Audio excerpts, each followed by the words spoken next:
আল্লাহ পাক জিজ্ঞেস করবেন, ও আমার বান্দারা, ও আমার জান্নাতি বান্দারা, আমি তোমাদেরকে যে সব ওয়াদা করেছিলাম সেই ওয়াদা মতো সব পাইছো কিনা?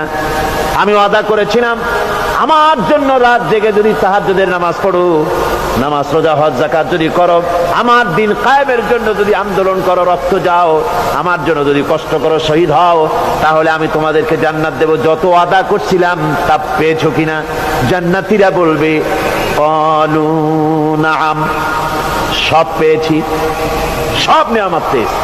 আল্লাহ বলেন সব পাও নাই, ওয়ানাদাইনা মাজিদ, আমার কাছে আরো বেশি আছে, আমার কাছে আরো বেশি আছে, সব পাও নাই। জান্নাতীরা বসে থাকবেন, বুঝতে পারবেন না, এত নিয়ামত পেয়েছি, আল্লাহর কাছে আরো আছে।